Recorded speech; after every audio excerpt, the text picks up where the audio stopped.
afternoon. It's my pleasure to welcome you to the Middle East Institute for our lecture today. My name is Victor Catan. I'm a senior research fellow here, and I run a law cluster. And our speaker today, I'm very happy to welcome, is Dr. Marcus Gneffler, who's a lecturer at the Faculty of Law at the University of Lund in Sweden. And he's going to be giving a talk today based on a very good book that he published a couple of years ago as Cambridge University Press called Targeted Killings, A Legal and Political History. And he's going to specifically focus on the Middle East as part of that history. And so we're very happy that you're able to join us today. Thank you, Marcus.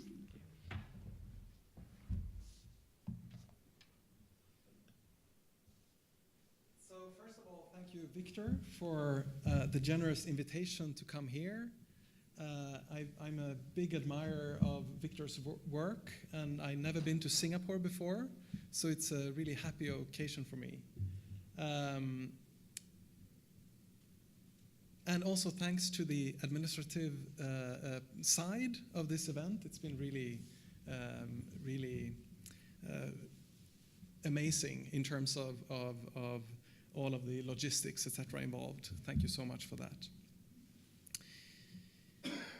I've given myself the title, Placing the History of Targeted Killing in the Middle East. On 15th April 1988, PLO official and co-founder of Fatah, Khalil al-Wazir, was assassinated in his exile in Tunis, Tunisia. An Israeli commando team equipped with machine guns had entered the residence of al-Wazir, killed a Tunisian employed as a gardener, as well as 2 Palestinian guards, only to then assassinate al-Wazir in the presence of his wife and daughter. The most detailed account of his killing is found in Ronan Bergman's new book, in which it's also revealed that Khalil al-Wazir had been on an Israeli death list for more than 20 years when he was killed in 1988. The case was brought to the attention of the Security Council, and eventually a strong-worded resolution was adopted. So this is Khalil al-Wazir on a mural next to Yasser Arafat, obviously. So here's the resolution, and as you can see, the US chose to abstain in the vote, hence its adoption. So the Security Council resolution says the following. It recalls Article 2.4 of the UN Charter and the obligation to refrain in international relations from the threat or use of force against the territorial integrity and political independence of any state. It also says that it's gravely concerned by the act of aggression which constitutes a serious and renewed threat to the peace, security, and stability in the Mediterranean region. It condemns vigorously the act of aggression against the sovereignty and territorial integrity of Tunisia in flagrant violation of the Charter of the United Nations, international law and norms of conduct, and urges member states to take measures to prevent such acts against the sovereignty and territorial integrity of all states. In this talk, I'm going to emphasize this high point of international condemnation of state-sponsored political assassinations by asking how international law got to this point in 1988 and how we could stray so far away from it only 30 years later, in the era of counterterrorism, hegemony, targeted killing, and the drone wars. What we will be doing is to look backwards and forwards from 1988. Backwards towards the era of decolonization and achievements in the previous century when territorial integrity and political independence was claimed and recognized, and the non-use of force regime extended, developed, and celebrated by post-colonial states, a legacy, I claim, on which the strong 1988 resolution by the Security Council condemning extraterritorial political assassination rests. And on the row below here, we're going to look forwards towards the era of counterterrorism hegemony that followed, characterized in important ways by international law being turned against post-colonial states, paving the way for large-scale assassination programs and military interventions in civil wars. And true to the title and the generous invitation to come to the Middle East Institute, I will place this history in the Middle East. So this will be the reference point. So I will start by looking backwards from 1988. And when doing so, I will focus on two aspects. The killing of leaders of national liberation movements in the era of decolonization, and as we shall see, the killing of Khalil al-Wazir is toward the end of a long list of such killings. And the second aspect is the use of international law by the formerly colonized world before and after independence, and its commitment to the building of an anti-colonial international law, culminating in the 1988 strong condemnation of the violation of Tunisian sovereignty perpetrated in the context of the killing of Khalil al-Wazir. But I want to start with a story of how I started looking at targeted killing in this particular way, because it's not exactly the perspective that is taken in the book, per se. 2 years ago, I took part in an academic conference in Portugal commemorating the 50th anniversary of the 1966 Tricontinental Solidarity Conference in Havana, Cuba, gathering leaders from Asia, Africa, and Latin America to build a united anti-colonial front. Having worked for some time on the question of political assassinations and international law, I knew that many of the participants at the conference had been assassinated as part of a war of attrition against the liberation struggles of Africa and the Middle East in the 50s and 60s. And here's a poster by OSPAL, the organization linked to the Tricontinental Conference behind us. Liberation leaders from, among other places, Morocco, Guinea-Bissau, Mozambique, Cameroon, Congo, South Africa, and Palestine, many of whom had an influence that went far beyond their own countries, were assassinated by or in the interest of the colonial powers, even if the assassins themselves sometimes came from local groups, and yet again, in other cases, assassinations were primarily led by rivalry between internal elites. Author and journalist Victoria Britton maintains that the killing of revolutionary leaders has changed the course of history in a number of countries in Africa and the Middle East, that they have had profound effects on regional politics, and even more significant ones on the wider canvas of third world history. Britain describes those effects in terms of the continuing economic, political, and military dominance of Western and imperial powers, and what she sees as an increasingly fragmented, sectarian, depoliticized, and marginalized anti-imperial struggle. Similarly, during the 50th anniversary conference in Portugal that I attended, the Indian historian and scholar of the Third World, Vijay Prashad, asked us to imagine the different futures that has been buried with assassinated tricontinental leaders. At the conference, Bashir Ben Barka was also present, son of the secretary and leader of the Tricontinental Conference, Mehdi Ben Barka, and that we can see on another OSPAL poster. Bashir spoke movingly about the still ongoing legal process in France to find out about the death of his father just a few months before the start of the 1955 conference in Cuba. For the 50th anniversary conference in Portugal, I started thinking about the changing conditions of international law in which these killings took place. The end of the colonial era marked at once a brutalization of colonial suppression, of which assassinations were a part, and an increasing attention to questions of international law. This increasing attention to international law was in many cases a direct strategy by liberation movements. And this prefigures the positive position in relation to international law that post-colonial states would take in the post-colonial era. A very important means to increase international attention for the liberation movement, and above all, international legal standing, was to argue for the widest possible applicability of international humanitarian law, or the laws of war. And the clearest example of the use of international humanitarian law to promote its cause is provided by the Algerian National Liberation Front, or FNL. By professing its full recognition of IHL, international humanitarian law, the FNL was able to enhance its own international standing and make its enemies' violations stand in full view of the international public. IHL became a spear directed against the colonial powers, a trajectory that culminates with the elevation of national liberation struggles to international armed conflicts with the first additional protocol in 1977.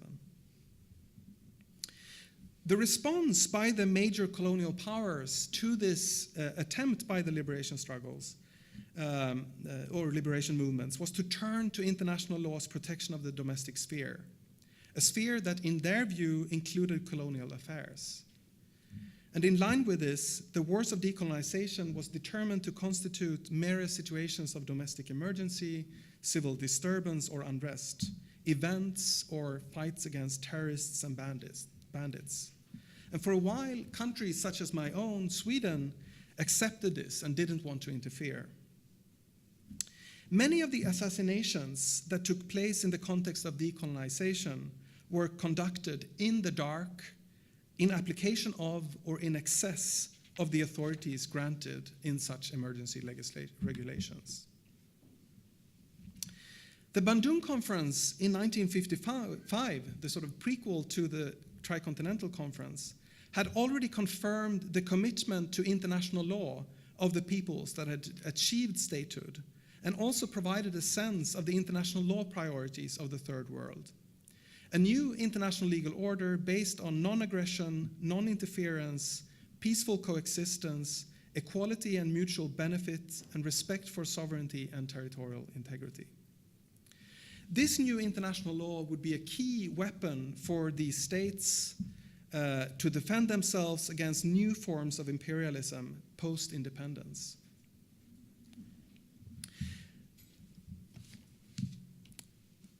The Suez crisis is off the topic of political assassinations, but very much on topic of this new international law and of the United Nations prohibiting Western powers from intervening in what used to be the colonial world.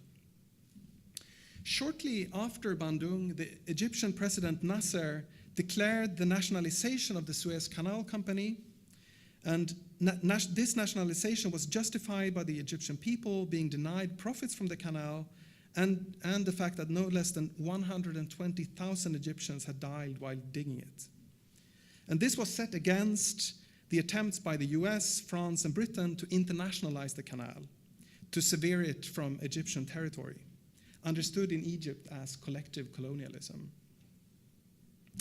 Charlie Peevers has described how Nasser's speeches in relation to the nationalization decision exposes at once the colonial imagining of this idea of internationalization, but also Egypt's compliance with international law in fair compensation, continued maintenance of the canal, and orderly transit of cargo.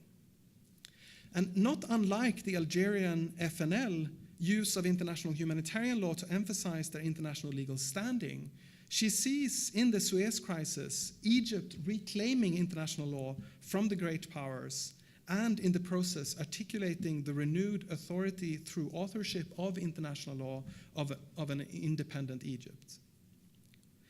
We should note that the UN Charter prohibition against the use of force failed to deter Israel, France, and the UK from intervening militarily as a response to Egypt's nationalization. In 1965, the famous international lawyer Lou Henkin offered the following assessment of this fact, and I quote, "The rule against force was still too new and too political to be embedded in their national policy. traditions, practices, and institutions had long relied on military power, in particular to suppress interests of empire and trade in Asia and Africa. Neither nation had yet wholly recognized that the day of unilateral force was over, at least the day of white force against independent nations on the colored continents was over. However, and that's the end of the quote. However, Suez also signaled something new. UN Charter constraints on the use of force was given teeth by the international response, and the first armed peacekeeping force was used to secure the end of hostilities. Eventually, all British, French, and Israeli troops withdrew from Egyptian soil. And for this reason, Suez was, according to Henkin, also an instance of the law's vindication. And he issued the rather jubilant assessment that, and I quote, Suez helped confirm that despite provocation, external unilateral force against another nation was not acceptable international behavior, at least by big powers against small, at least by Western nations against Asian or African states. Fast forwarding to 1986, we could see the same principles being applied in a proxy war setting by the principal judicial organ of the United Nations, the International Court of Justice, in the case concerning military and paramilitary activities in and against Nicaragua. Because the US lost this case. And in the judgment, the International Court of Justice affirmed the right of every sovereign state to conduct its affairs without outside interference. And this barred the United States from financial and other assistance to the right-wing rebel Contras in Nicaragua fighting against the socialist Sandinista government. Crucially, non-intervention was seen by the court as part and parcel of sovereign equality, and the case has been interpreted by Anne Orford to signal the fundamental importance of non-intervention for a just world order in the context of decolonization. So, what I have been trying to describe is the backstory to the killing of Khalil al-Wazir in Tunis, Tunisia in 1988, in terms of both the killing of leaders of national liberations movements in the decolonization era and its international law condemnation by the Security Council that same year. And I want to come back to both these aspects by looking at the proceedings in the Security Council in 1988.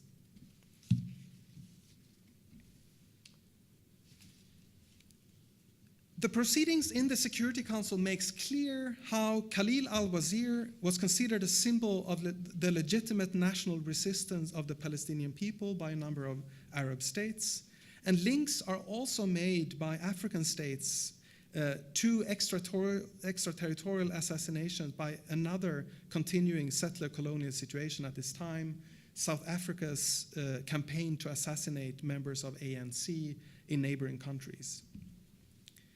Moreover, as I have been trying to show by reference to Bandung, the Suez crisis, but also the Nicaragua case in the International Court of Justice, the condemnation by the Security Council of the killing of Khalil al-Wazir rests on achievements in the previous century when territorial integrity and political independence was claimed and recognized, and the non-use of force regime extended, developed, and celebrated by post-colonial states. Because this was a resolution that was submitted by Algeria, Argentina, Nepal, Senegal, Yugoslavia, and Zambia to a Security Council that was led for the first time by a Zambian diplomat. And in addition to 5 non-Western members sitting as members of the Council, the meeting that took place over several days was attended and heard statements of support from no less than 27 more countries, almost all non-aligned states of the Global South. And underscoring the central role played by Article 2.4, the prohibition against the use of force in the UN Charter, and its role in the Security Council resolution, the representative of Somalia claimed that if allowed, the Israeli conduct in Tunisia, the UN Charter non-use of force regime would be reduced to a farce. And a number of diplomats also refers to the Israeli conduct as an affront to civilized patterns of coexistence between states. Most importantly, and this is something I will come back to as we look forwards from 1988, from the discussions in the Council, it is clear that the assassination of al-Wazir is secondary to the aggression perpetrated against Tunisian sovereignty and territorial integrity. The killing of al-Wazir is considered to be a political aggression, not a concern related to his or any of the other affected individuals' rights or status. The representative of the African state of Gabon is the only diplomat that specifically addresses the question of the lawfulness of the killing of al-Wazir separately from the aggression against Tunisia, and then only to mark the difference between legitimate killing on the battlefield according to international humanitarian law and to what he refers to as to murder an enemy for the purposes of defense and security, as was the case here.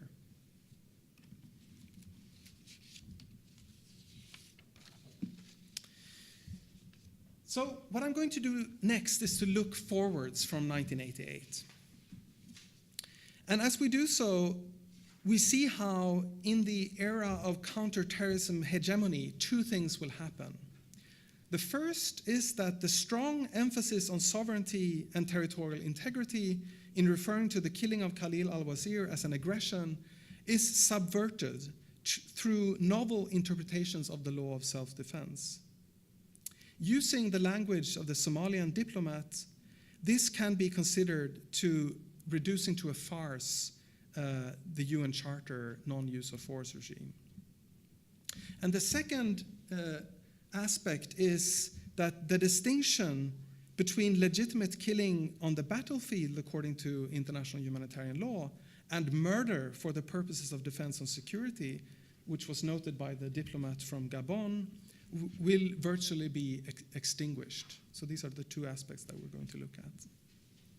And the combined effect of these developments have paved the way for today's extensive targeted killing campaigns and interventions in civil wars in the Middle East and beyond.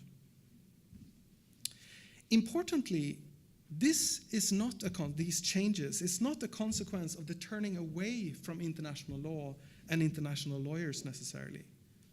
On the contrary, and in a diametrically opposed way to the use of international law of liberation movements and the newly liberated states in the post-colonial era, it represents a concerted effort by the US in particular to make the law serve the interests that they were pursuing. So part of what my book is doing is to show exactly this, but also that this is not a post-9/11 story or development, but that it goes all the way back to the early 1980s, to the Reagan years in the White House. And crucially, this story involves, to a great extent, US involvement in the Middle East.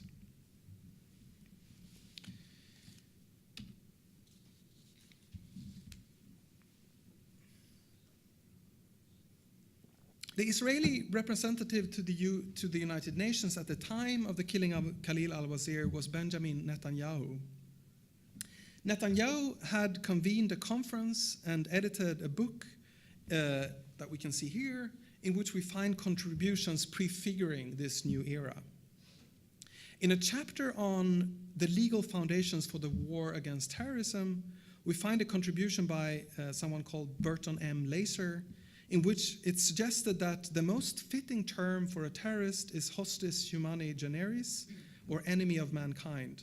And following from this, the principle of hot pursuit in counterterrorism operations should be internationally recognized. And he says that any nation that is attacked in any way by terrorists ought lawfully to be able to pursue these predators wherever they might flee. And further, these international outlaws can no longer be permitted to roam free. Even more importantly, we find a chapter by the person in the US administration that ever since 1984 had been pushing hard for deploying what he termed an active defense against terrorism. Secretary of State George P. Shultz.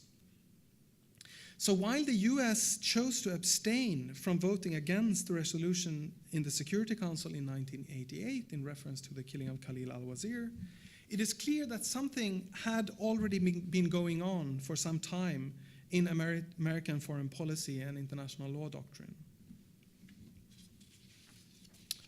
Accounting for these developments requires us to go back to the bombing of the US Marine barracks in Beirut, Lebanon, in 1983. Because as a former Marine, Schultz was deeply affected by the bombing of the Marine barracks.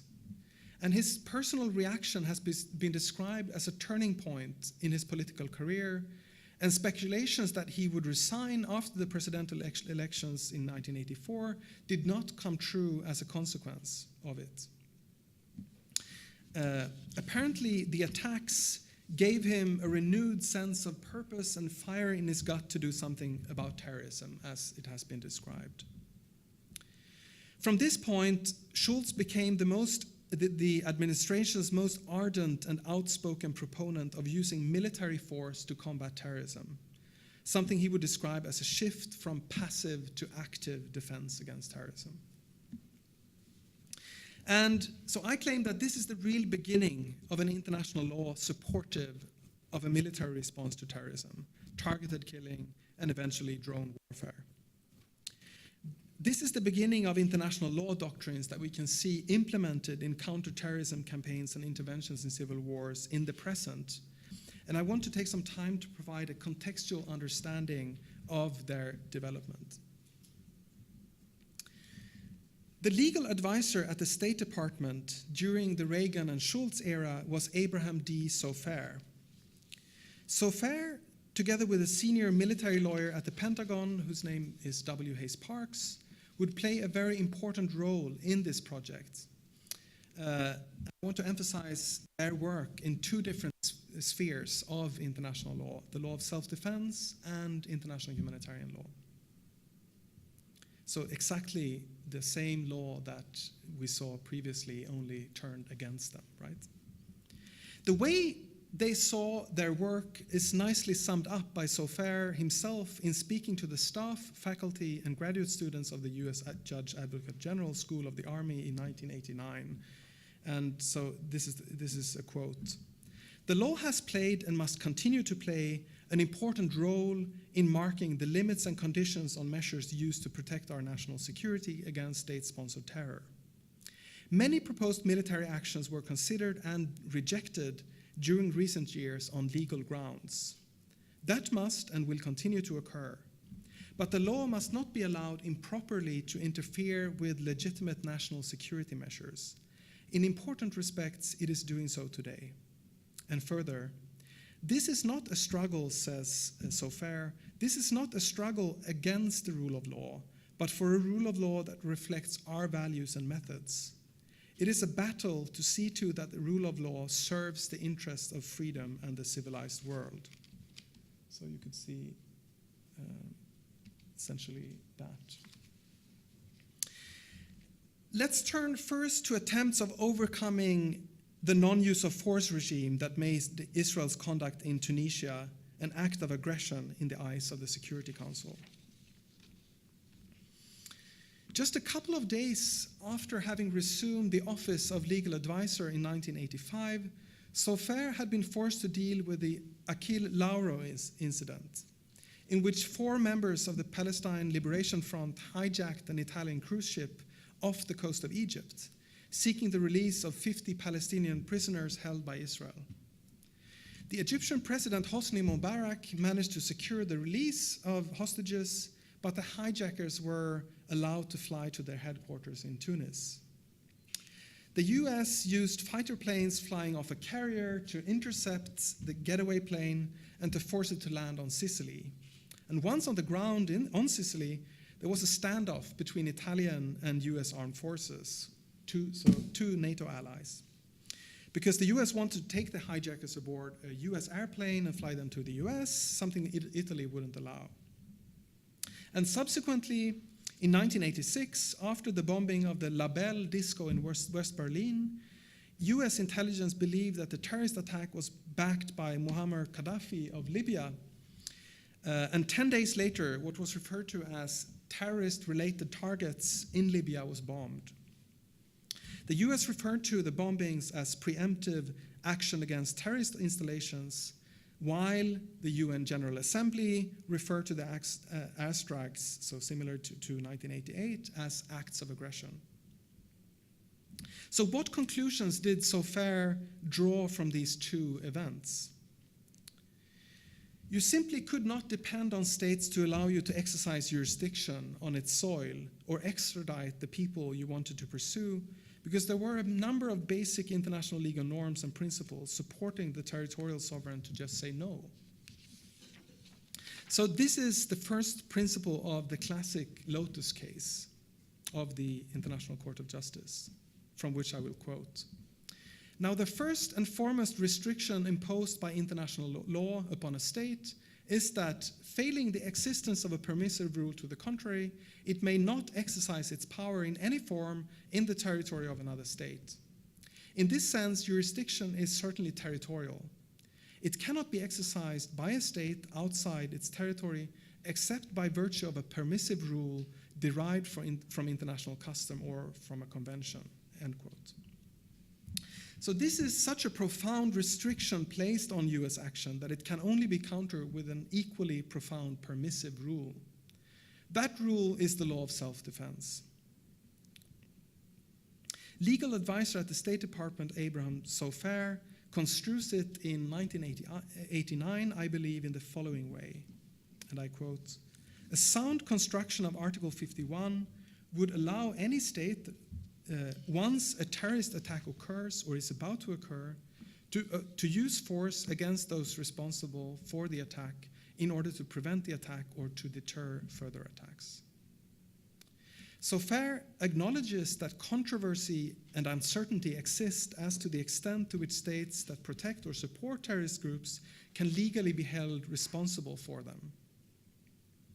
And the US position in this question is explained in relation to the 1987 rendition and subsequent prosecution and conviction on conspiracy, aircraft piracy, and hostage-taking charges of Fawaz Yunis, who had led the team that hijacked Royal Jordanian Flight 402 at Beirut International Airport in 1985, and subsequently was lured aboard a yacht by the FBI off Cyprus and taken to the US.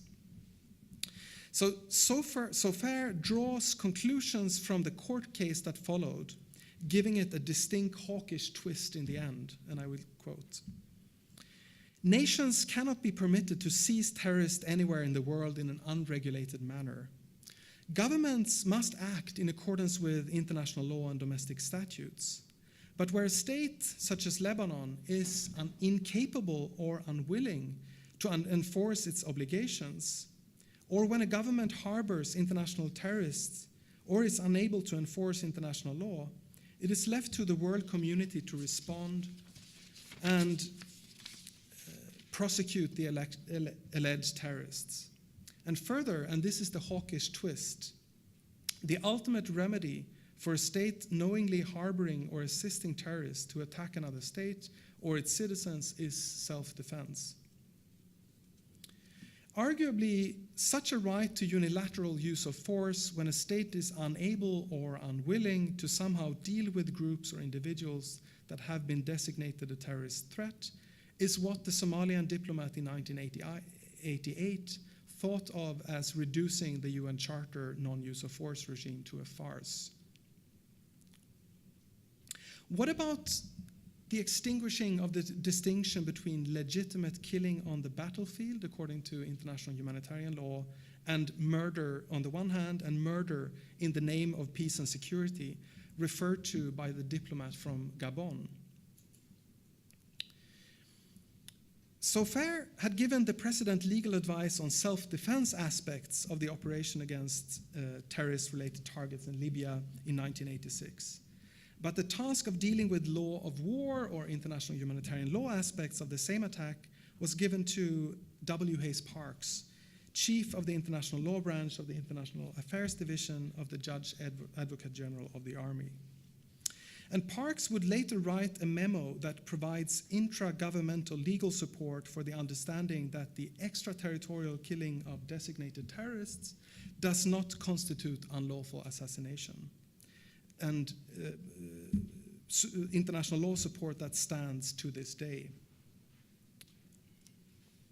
This is done by stretching the permissive rules for killing the enemy on the battlefield into what Parks referred to as peacetime counterterrorism operations. This legal maneuvering is important for domestic reasons. Reagan himself had endorsed an executive order that prohibits persons employed by or acting on behalf of the United States government to engage in or conspire to engage in assassination. And Parks considers in this memo, considers the only exception to this general prohibition in the form of lawful acts carried out by military forces in time of war. But very significantly, this exception to the ban against assassination is further divided into not 2, but 3 levels of military operations. Conventional military operations or international armed conflicts between states, counterinsurgency operations or non-international armed conflicts, and lastly, and here's where our diplomat from Gabon needs to hold his breath, peacetime counterterrorism operations. Referring to all 3 levels, Parks points to how political assassination in this context takes on a different meaning. This is so because war, and here Parks turns as far back as Grotius and Oppenheim, is a political activity that involves the legalized killing as opposed to murder of the enemy. While this is uncontroversially so in proper battlefield context, so the first 2 levels of military operation, the key here is that this, according to Parks, applies also in these peacetime counterterrorism operations, or what he also refers to as self-defense against a continuing threat. And please keep the diplomat from Gabon cautioning against conflating legitimate killing on the battlefield and murder for the purpose of defense and security, but also the drone war of today when I quote the punchline, as it were, of W. Hayes Parks' memo. So here's how it sounds. If the president has determined that the individuals in question pose such a threat to US citizens or the national security interest of the United States as to require the use of military force, it would be legally permissible to employ, for example, an airstrike against that individual or group rather than attempt his, her, or their capture. And this would not violate the prohibition on assassination, end quote. So to summarize, we have looked backwards and then forwards from 1988. So what have we found? When we looked back from 1988, we found a new international law developed and utilized by post-colonial states to break with international law's colonial past. Regarding territorial integrity, a legal shield of their sovereignty, these states had pushed for what had become the most restrictive use of force regime we've experienced in the UN Charter era. Now, in the case of Khalil al-Wazir, being enforced by the Security Council against the killing of a leader of a national liberation movement in another state. So what do we find when we look forwards from 1988 into the era of counterterrorism hegemony? Anthony Angie, which is known to a Singapore public, his relatively early account sees an international law subjected to pressures that might ultimately result in the emergence of an international system that permits, if not endorses and adopts, quite explicitly imperial practices.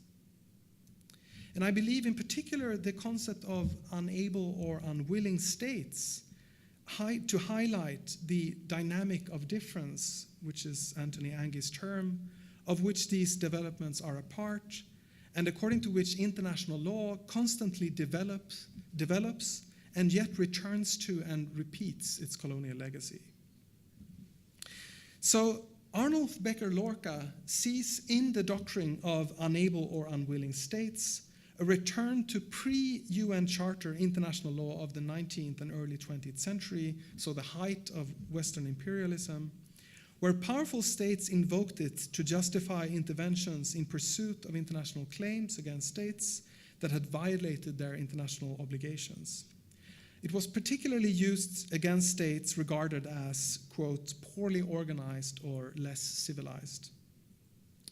Similarly, Dina Tsuvala has argued that the unwilling or unable doctrine attempts to reintroduce a classification of states that differentiates the degree of their sovereignty based on the way that they are internally organized and on the anti-terrorist policies that they have chosen to implement. It privileges certain civilization criteria, such as the existence of a strong, effective, centralized state with a certain level and certain mode of control over its territory. It singles out states that are weak or pursue policies that are considered by the attacking state to be friendly or tolerant toward terrorism for different treatment under Article 2.4, the non-use of force, prohibition against the use of force, and Article 51 of the Charter. This introduces, says Dina Tsuvala, an unapologetic, aspiring, legalized hierarchy between states, challenging sovereign equality as conceptualized under and after the UN Charter. In virtually all cases, the state deemed unwilling or unable will be a state of the Global South. I should say that I agree with those concluding that this doctrine is nowhere near acceptance of the international community of states as a whole that would be required to make it the customary rule of international law. But this has not stopped scholars from promoting it and states from using it to support its actions in the context of the war on terrorism and for interventions in civil war. As example, we can take US citizen Anwar al-Awlaki, who was killed in Yemen in 2011, and where a leaked US Department of Justice white paper said the following, and I quote, "A lethal operation in a foreign nation would be consistent with international legal principles of sovereignty and neutrality if it were conducted, for example, with the consent of the host nation's government or after determination that the host nation is unable or unwilling to suppress the threat posed by the individual targeted." And the nature of this doctrine is such that it would seem to serve particularly well for interventions in civil wars, where the intervening state can point to a threat against it stemming from any of the parties to the conflict. Accordingly, a few notable European states have referred to this doctrine as legal support for its military actions against ISIS in Syria. For example, in November 2015, David Cameron, then Prime Minister, argued before Parliament that the United Kingdom's action in Syria was justified because, and I quote, "the Assad regime is unwilling or unable to take action necessary to prevent ISIL's continuing attack on Iraq." There is one thing that remains a puzzle or unexamined aspect for me in all of this, and this is where I want to end. Notice how in the Security Council in 1988, what was foregrounded was the aggression perpetrated against the sovereignty and territorial integrity of Tunisia, not the rights or status of the individuals affected. It would seem to be the case that the affront to Tunisian sovereignty fills the entire picture, so grave that any other violation in the course of its perpetration merits little or no consideration. In the course of the last 30 years, we have seen a massive shift in precisely this regard. If the action of extraterritorial political assassination was almost completely consumed by questions of sovereignty, territorial integrity, and non-use of force earlier, we have today almost the opposite situation. Questions of sovereignty being consumed by considerations of the rights or status of the individuals affected. According to long-established international law, these are two separate questions that should not be allowed to affect one another. In particular, the one should not affect the other in terms of pushing it aside, displacing, or affecting its legality. And yet, this difference is clearly noticeable in both legal scholarship and the work of international legal institutions. Nils Meltzer's 2008 monograph, Targeted Killing in International Law, offers a good example on the scholarly side. In this book, and I quote Meltzer, he leaves questions arising under the law of interstate force aside in order to focus exclusively on the international lawfulness of state-sponsored targeted killings with respect to the targeted individual and other persons injured in their course, that is to say, under human rights and international humanitarian law. What I want to say is simply that this sentence and this book, as helpful and useful as it is symptomatic of a wider shift in the discourse around extraterritorial political assassinations, and would have made little sense just 20 years earlier when the Security Council denounced the killing of Khalil al-Wazir as aggression. Shifting the attention from international legal scholarship to the treatment of the topic in the United Nations, we can see an equally symptomatic shift of forum from the Security Council to the Human Rights Council. For example, in 2014, the Human Rights Council held a panel discussion on the topic of drone warfare. Special rapporteurs Christoph Heinz and Ben Emerson, who have both written reports on targeted killing for the Council, and over 20 states spoke, many demanding that drone warfare is brought in conformity with human rights and humanitarian law and is subject to greater transparency and legal accountability. So this is, of course, connected to the forum of the discussion, but what is significant is that few states even raised the question of sovereignty and the violation of UN Charter prohibition against the use of force. I believe only China, Iran, and Algeria. And I believe this wider shift in scholarship and the way in which targeted killing is treated within international organization is troubling, especially when considered in combination with the direct assault on the non-use of force regime that we have seen develop over the last decades and which is now relied on by powerful states, as we've also seen.